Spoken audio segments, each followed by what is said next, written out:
Good morning from the forge, everybody. It's been a while since I've done a video, so we'll try to get one done today. It's been crazy trying to keep up Christmas orders and get things out that had to be shipped. All that stuff I hope is done. It's out of my hands now, and hopefully the U.S. Postal Service can do their job. I really want to appreciate everybody that stuck with us for the last 13 months or so. We've come up on subscribers. I appreciate everybody that subscribed. I appreciate the comments. We're still not anywhere near our 1,000 subscriber mark to try to get some monetization yet, but that's okay too. Must be moving up in the world as far as YouTube content goes, because a couple videos ago got my first troll. And I just want to tell everybody the things that I do out here, I'm not doing a how-to. I'm showing you how I do it. I'm showing you what works for me. And hopefully it gives you some tips on how to get your own work done. But anyway, you hit that like button, give us a subscription, we'd really appreciate it. Trying to get the channel to grow. But for now, I've got a piece of 1/4 inch by 1.5 inch 1084. Just gonna do some free forging and see what we come up with. Stick around and let's find out. I'm gonna start out as always establishing our point. You can see that since I had this piece of stock ready, I went ahead and just ground the ends round so I don't have to worry about making fish lips. Don't have to fool with hammering the corners back on this on the tip edge. Just keep working it down.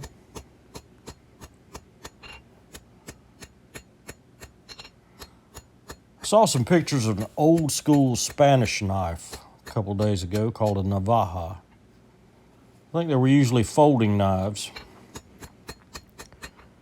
but they had a long, upswept tip, and a lot of them had like a notch on the spine. I'm not exactly sure what the right term would be, but like a notch on the spine, right about where the tip ended,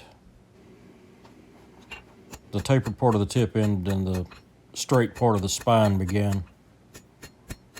Like a lot of them had a clip point or a shallow clip point after that notch, but I think I'm going to try and come up with something in that direction, but I think I want the point to be straight instead of having a clip point. We'll see what I come up with. Right now I'm just setting down where I want the handle.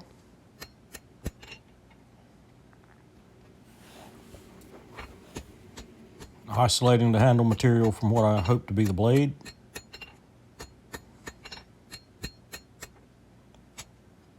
Straighten it out a little bit. A little bit more. Turn it around and work that handle out. I know a lot of folks like to work the blade exclusively and then work the handle, but sometimes I switch back and forth. Doesn't matter how good your blade is if your handle isn't worth anything.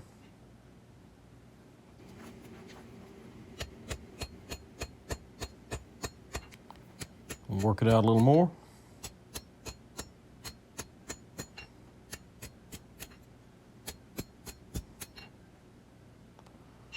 That's not too bad for the length, but I think I need to add a little contour.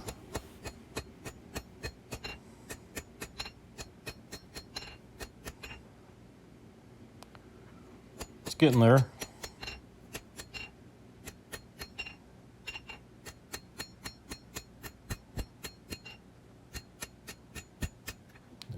Drop forged. Got to drop it at least once. Keep working a little contour in.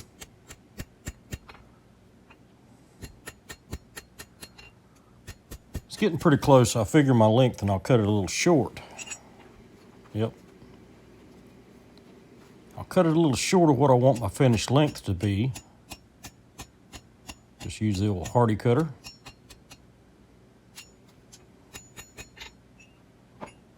Get that out of the way so nobody loses a finger, especially me. And I'll narrow the blade, the tang down, and work it out. And that's actually thinning the tang and stretching it out and making it longer.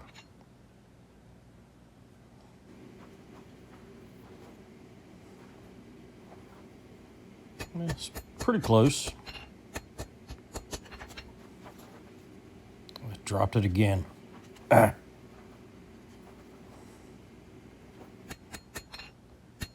about right. At this point, I start working out the bevels. Just pulling steel down from the spine. Now, I want the spine more or less straight.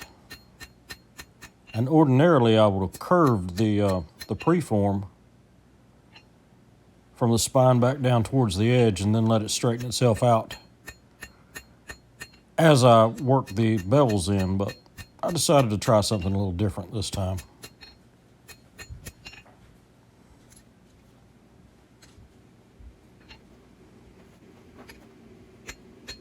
That handle was a little high for me.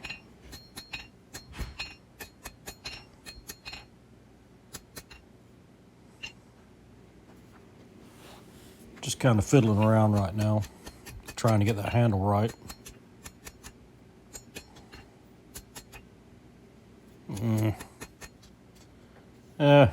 Probably go with that for now.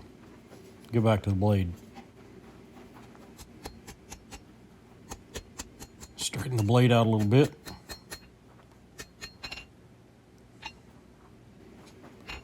And back to working the bevel.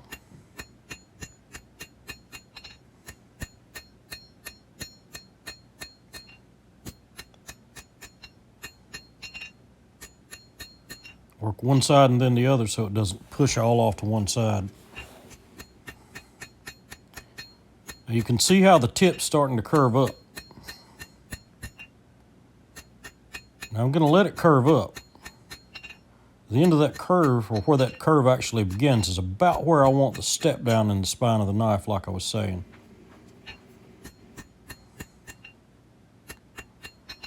But we're going to have to take some of that curve back out.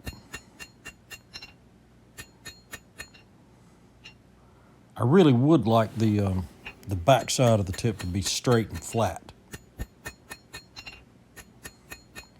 So now I'm working the spine and the bevel,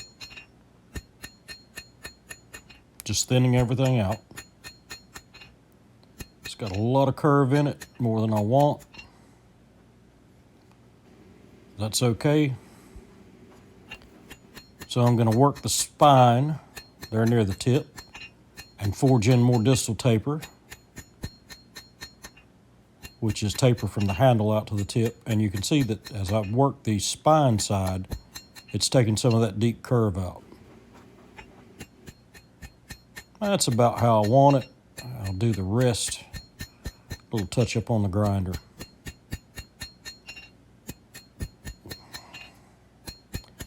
I got that handle down too far. I'm going to have to straighten that handle out a little bit.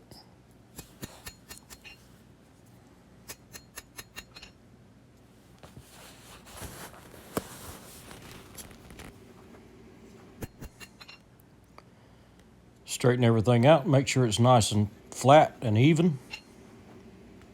Most of the hammer marks out.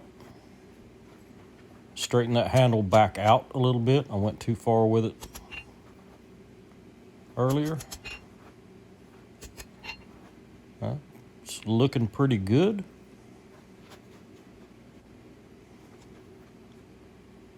Straight, very good. All right, so we finally got that done. We're in the house, and this is what we ended up with. So, it's been annealed, been heat treated. I might finish it up tomorrow. You can see where I left that little step down here in the blade on the spine.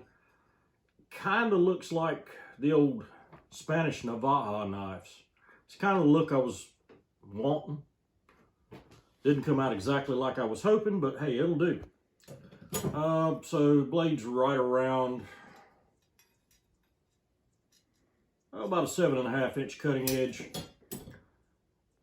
May come in here and do some fancy etching or something. I don't know yet, or I may just, it's almost forged to finish. I may just brighten up the edge and sharpen it, throw handles on it, and leave the spine brute to forge.